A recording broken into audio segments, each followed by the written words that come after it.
اسلام کا عروج و زوال اور مسلمانوں کا عروج و زوال یہ ایک شے نہیں ہے۔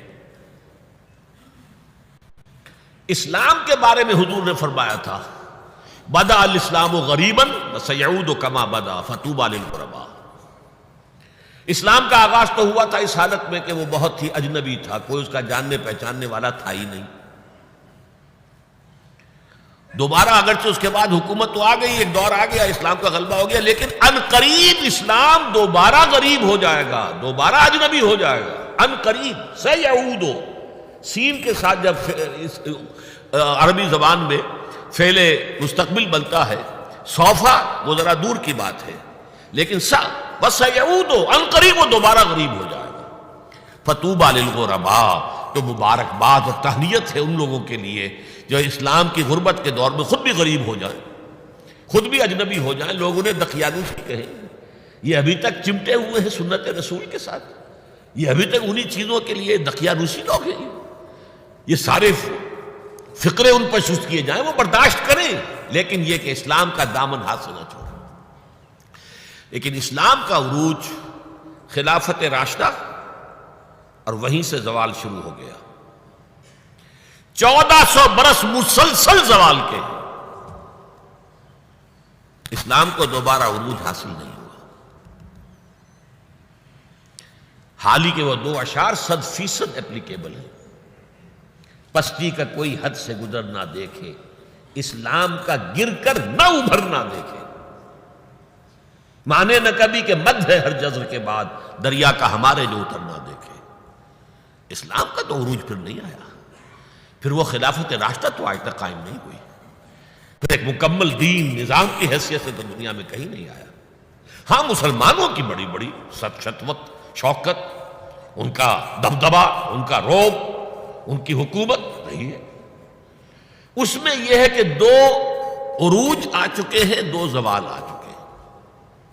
مسلمانوں کا پہلا عروج تھا اسلام اور مسلمانوں کا ساتھ ساتھ، حضور کا دور، خلافت راشدہ، یہاں اسلام اور مسلمان ساتھ ساتھ جا رہے ہیں۔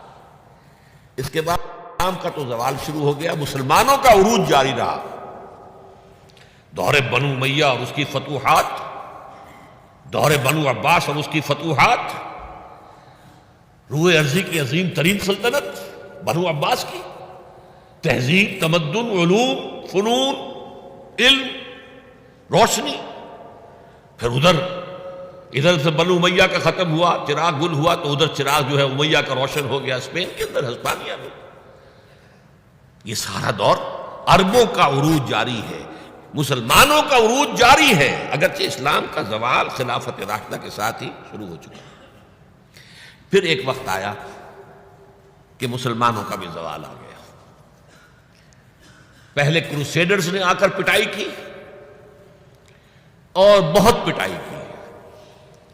1099 میں یروشلم جو فتح کیا انہوں نے، تو جس قدر کچھ تو خون کیا ہے، جتنا قتل عام کیا ہے، خود جو یورپین مورخین ہیں وہ بھی شرماتے ہیں اس کا ذکر کرتے ہیں۔ سارا میڈیٹرینین کا علاقہ انہوں نے فتح کر لیا تھا اور تہس نہس کر دیا تھا۔ خیر، اس کو تو 88 برس کے بعد صلاح الدین ایوبی رحمۃ اللہ علیہ نے واپس لے لیا، لیکن پھر اگلی صدی میں جو طوفان آیا ہے تاتاریوں کا، کروڑوں مسلمان قتل ہوئے، کروڑوں۔ 1258 میں سقوط بغداد اور خلافت بنو عباس کا ٹمٹماتا ہوا چراغ روشن، مستعصم باللہ کو گھسیٹ کر محل سے نکالا، جانور کی ایک کھال کے اندر لپیٹا، اور تاتاریوں نے اپنے گھوڑوں کی سمت علیہ کچل دیا۔ اور شیخ سعدی نے کہا آسماں را حق بود در خون بارد بر زمین، بر زوال ملک مستعصم امیر المومنین۔ یہ عربوں کا زوال، اور نوٹ کر لیجئے پلیز، اس وقت سے عرب امت مسلمہ کی قیادت سے معزول کر دیے گئے، آج تک معزول ہیں۔ دوبارہ عروج مسلمانوں کو ہوا، لیکن وہ ایک معجزہ، جن تاتاریوں نے کروڑوں کو مارا تھا مسلمانوں کو، وہی ایمان لیا۔ انہوں نے مسلمانوں کو کانکر کیا تھا، اسلام نے انہیں کانکر کر لیا۔ ہے آیا فتنہ تاتار کے افسانے سے، پاسباں مل گئے کعبے کو صنم خانے سے۔ اب یہ تاتاری ہورس تھے، ٹرکس، انہیں قیادت ملی عالم اسلام کی۔ ترکان تیموری ہندوستان میں، ترکان صفوی ایران میں، ترکان سلجوقی مڈل ایسٹ میں، ترکان عثمانی کا تو کہنا ہی کیا ہے، ایشیا مائنر سے شروع ہو کر پھر یہ کہ 3 بر اعظموں پر سلطنت روما کی طرح کی ایک عظیم سلطنت قائم کی ہے، دی گریٹ آٹومان امپائر، اور خلافت بھی انہیں منتقل ہو گئی۔ یہ جو دوسرا عروج تھا یہ ترکوں کے زیر قیادت تھا، عربوں کے نہیں۔ لیکن پھر اس کا بھی زوال آ گیا۔ اس کا زوال آیا یورپین کولونیلزم کے ہاتھوں۔ آغاز ہوا 1492 میں، سقوط غرناطہ، فال آف گرناڈا۔ اس کے بعد 1498 میں round the Cape of Good Hope, راستہ تلاش کر دیا واسکو ڈی گاما نے، اور یہ سیلاب جو ہے کولونیل سیلاب آ گیا ہندوستان، جزائر شرق الہند، یہ سارا آج کا انڈونیشیا، ملائیشیا، ہندوستان، یہ سب کے سب جو ہے فتح ہوتے چلے گئے، جس کا کلائمیکس تھا اس صدی کے، پچھلی صدی کے آغاز میں۔ اب 21ویں صدی ہے، 20ویں صدی کے آغاز میں پہلی جنگ عظیم کے بعد تمام عالم اسلام یورپی حکومتوں کے زیر نگین آ گیا۔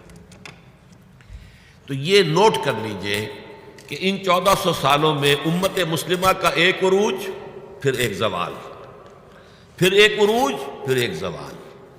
لیکن اسلام ایک ہی عروج تھا، اس کے بعد سے مسلسل زوال۔